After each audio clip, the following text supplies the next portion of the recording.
Hello friends, welcome back to our YouTube channel GK with me. तो आज के इस वीडियो में मैं आपके साथ डिस्कस करने वाली हूँ चंडीगढ़ पीआरटी, टीजीटी, पीजीटी और इसके साथ साथ आपके डी ट्रिपल एसबी के एग्जामिनेशन के बारे में। ठीक है, क्योंकि आप टीचिंग एग्जाम्स की प्रिपरेशन कर रहे हैं और ये वीडियो सभी एग्जाम्स के लिए हेल्पफुल रहेगी। फिर चाहे आप कोई भी टीचिंग एग्जाम दे रहे हो, कोई भी सेंटेक का एग्जाम दे रहे हो, कोई भी किसी भी टाइप का एग्जाम दे रहे हैं, सभी के लिए इंपॉर्टेंट रहने वाली है। तो आप इस वीडियो को लास्ट तक देखिएगा, आपके लिए जरूर यूजफुल रहेगी। इस वीडियो में आपको बताने वाली हूँ कि आप हिंदी और इंग्लिश की प्रिपरेशन कैसे कर सकते हैं। ये मेनली फोकस्ड रहने वाली है डी ट्रिपल एसबी के एग्जामिनेशन पर, क्योंकि डी ट्रिपल एसबी में हिंदी और इंग्लिश जो है दोनों 20-20 मार्क्स के आते हैं, यानी कि 40 मार्क्स का सिलेबस जो है वो आपका कवर होता है। तो आपको हिंदी और इंग्लिश में कौन से टॉपिक्स पढ़ने हैं या कौन से ऐसे टॉपिक्स है जो प्रीवियस ईयर्स में पूछे गए हैं, जो आपके इंपॉर्टेंट हो सकते हैं, आपको इन टॉपिक्स की कैसे तैयारी करनी है, प्रिपरेशन कैसे करनी है और इसकी प्रैक्टिस कैसे करनी है। क्योंकि 20-20 मार्क्स जो है वो आपके थोड़े नहीं होते हैं, ये बहुत मेजर रोल प्ले करेंगे। ठीक है, इसके साथ साथ मान लीजिए आप चंडीगढ़ पीआरटी, टीजीटी, पीजीटी किसी भी एग्जाम की तैयारी कर रहे हैं, उसके लिए भी इंपॉर्टेंट रहने वाली है, क्योंकि वहां पर भी हिंदी इंग्लिश जो है वो पूछी जाती है। तो आपके सभी इन दोनों ही एग्जाम्स के लिए इंपॉर्टेंट रहेंगे, चाहे फिर वो आप चंडीगढ़ का एग्जाम दे रहे हैं, चाहे फिर आप डी ट्रिपल एसबी का एग्जाम दे रहे हैं। तो इस वीडियो में आपके साथ कंप्लीट डिस्कस करूंगी कि आपको हिंदी में कौन से ऐसे टॉपिक्स हैं जो तैयार करने हैं, जो आपको आने ही आने चाहिए। पहले हम हिंदी के बारे में डिस्कस कर लेते हैं, उसके बाद मैं आपको इंग्लिश के बारे में थोड़ा ओवरव्यू दे दूंगी, एंड देन इंग्लिश के लिए आपकी एक अलग से वीडियो भी रहेगी।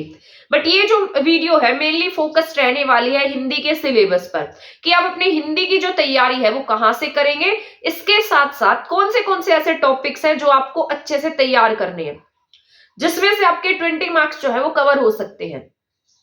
तो सबसे पहले अगर हम बात कर लेते हैं, सबसे पहले तो मैं आपको टॉपिक्स बता देती हूँ कि आपको कौन से टॉपिक्स ऐसे हैं जो बहुत अच्छे से आने चाहिए।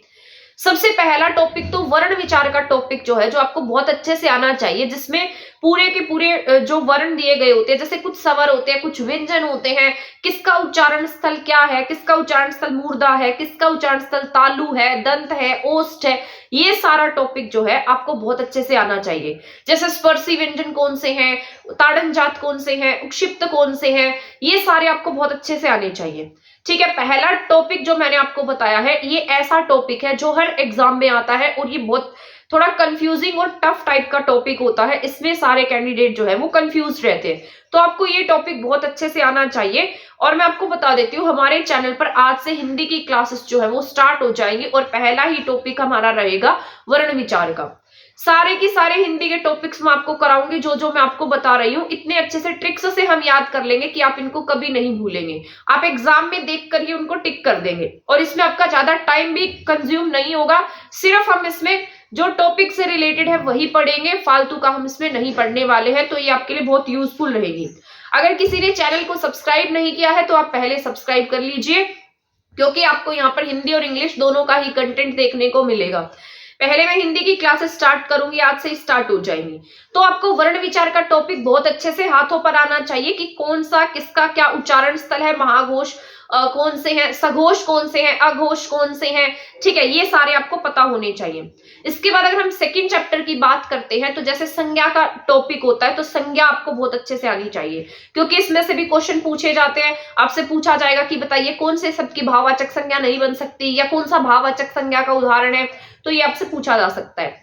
इसके संज्ञा के टॉपिक के बाद अगर हम बात करते हैं सवर्नाम की, सवर्नाम का टॉपिक आपको बहुत बढ़िया तरीके से आना चाहिए। अगर आपने पहले संज्ञा का टॉपिक किया है तभी आपको सवर्नाम का टॉपिक पढ़ना है। ये नहीं कि पहले आप विशेषण पढ़कर आ रहे हैं, फिर सवर्नाम पढ़ रहे हैं, फिर संज्ञा पढ़ रहे हैं। आपको पहले संज्ञा का टॉपिक आना चाहिए, क्योंकि कहीं ना कहीं संज्ञा के टॉपिक से ही ये टॉपिक्स जुड़े होते हैं। जैसे विकारी शब्द होते हैं, अविकारी शब्द होते हैं, कौन से चेंज हो जाते हैं, कौन से चेंज नहीं होते हैं, इन सब के बारे में पता होना चाहिए। जो टॉपिक मैं आपको बताती जा रही हूँ, अगर आपका मन करता है तो नोटबुक लेकर बैठना और उसको साथ साथ अपने लिखते भी जाना। ठीक है, तो ये आपके लिए यूजफुल भी रहेंगे और आपको पता लगता जाएगा कि हमने कौन सा टॉपिक तैयार कर लिया है, हमारी कौन से टॉपिक की प्रैक्टिस अभी रहती है। इसके बाद आप सवर्नाम का टॉपिक करेंगे। सवर्नाम क्या है, कितने टाइप का होता है, इसकी क्या विशेषताएं हैं, कौन से टाइप के सवर्नाम होते हैं। ठीक है, किसका यूज हम कहाँ पर करते हैं, जैसे उत्तम पुरुष क्या है, मध्यम पुरुष क्या है, पुरुषवाचक क्या है, ये सारा आपको बहुत अच्छे से हाथों पर आना चाहिए।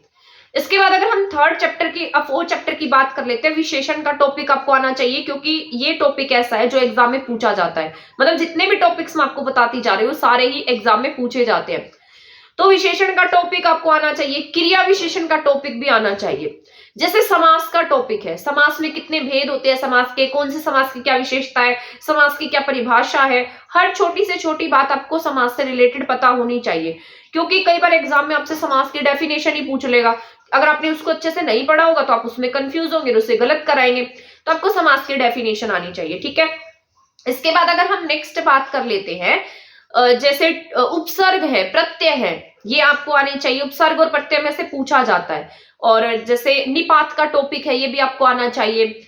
और इसके साथ साथ अगर हम डिस्कस करते हैं, जैसे अगर हमारे इंग्लिश में वोकैबुलरी होती है, वैसे ही आपके हिंदी में भी वोकैबुलरी का पोर्शन होता है। अगर हम हिंदी की बात करते हैं तो हिंदी में जैसे हम छोटी क्लासेस से ही पढ़ते आते हैं, मुहावरे, लोकोक्तियां, ठीक है, पर्यायवाची शब्द, इनमें से बहुत बार एग्जाम में क्वेश्चंस आते हैं। और आजकल पैटर्न देखने को मिलता है कि इन्हीं टॉपिक्स में से ज्यादा क्वेश्चंस देखने को मिलते हैं।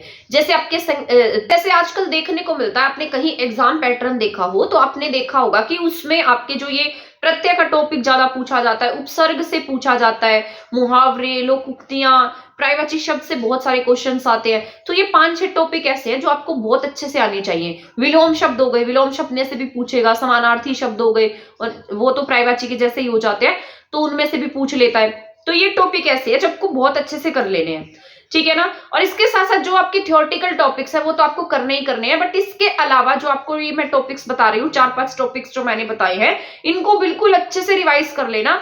अगर मान लीजिए आपको ऐसा लगता है कि आपको ये टॉपिक आपने पढ़ तो लिए हैं, लेकिन अब आपको ये कंफ्यूज हो रहा है, आप कंफ्यूज हो रहे हैं कि हमें, या फिर कई बार ऐसा हो जाता है बहुत ज्यादा टॉपिक्स हम ये पढ़ लेते हैं, जैसे हम मान लीजिए पर्यायवाची शब्द है, हमने बहुत ज्यादा पढ़ लिए, क्योंकि इनके मीनिंग्स थोड़े डिफिकल्ट होते हैं, और बहुत ज्यादा पढ़ने के बाद हम क्या हो जाते हैं, कंफ्यूज हो जाते हैं कि कौन से का हमने क्या पढ़ा था। तो इसका सबसे बेस्ट तरीका होता है आप उसकी प्रैक्टिस कीजिए। कहीं से भी आप पर्यायवाची शब्द लिखेंगे, मान लीजिए आपने गूगल पर ही लिख दिया पर्यायवाची शब्द क्विज, एमसीक्यू क्विज लिख दी, वहां पर बहुत सारे क्वेश्चंस आ जाते हैं, उनको जितना हो सके सॉल्व करेंगे ना, तो आपके यहाँ से क्वेश्चंस जो है उसके ठीक होने के चांसेस बढ़ते जाएंगे।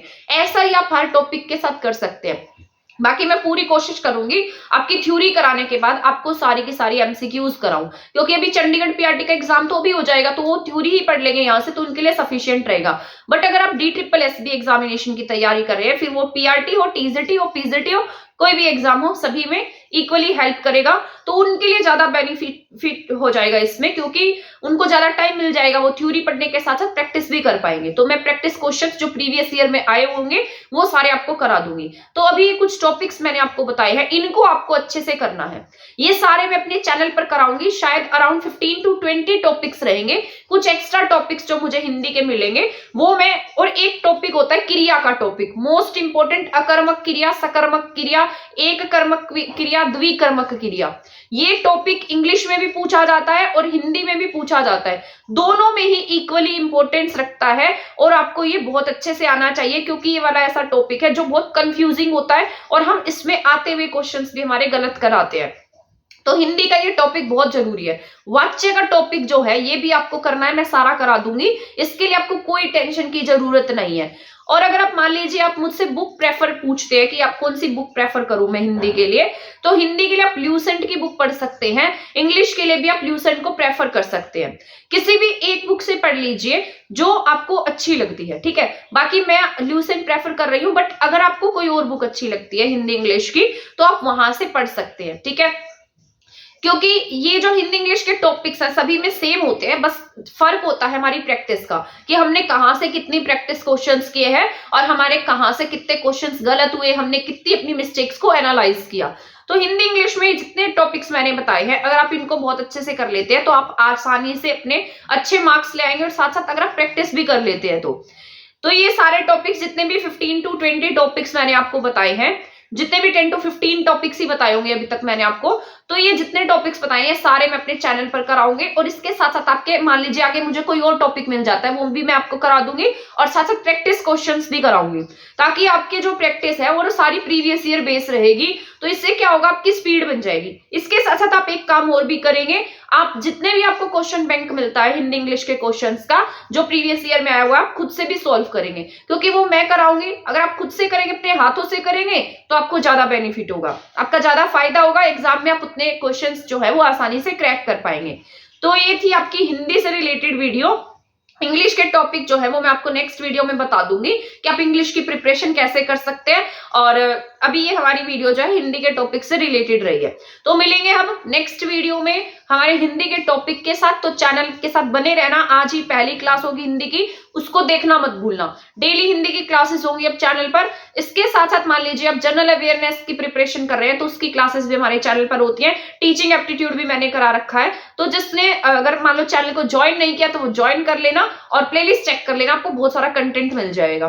तो मिलने वाले हैं नेक्स्ट वीडियो में हमारी कंटेंट वीडियो के साथ। तब तक चैनल के साथ बने रहिए। चैनल को सब्सक्राइब नहीं किया तो प्लीज आप इसे सब्सक्राइब कर दें, और वीडियो को शेयर नहीं किया है तो आप इसे शेयर भी कर सकते हैं। तब तक के लिए थैंक यू, धन्यवाद।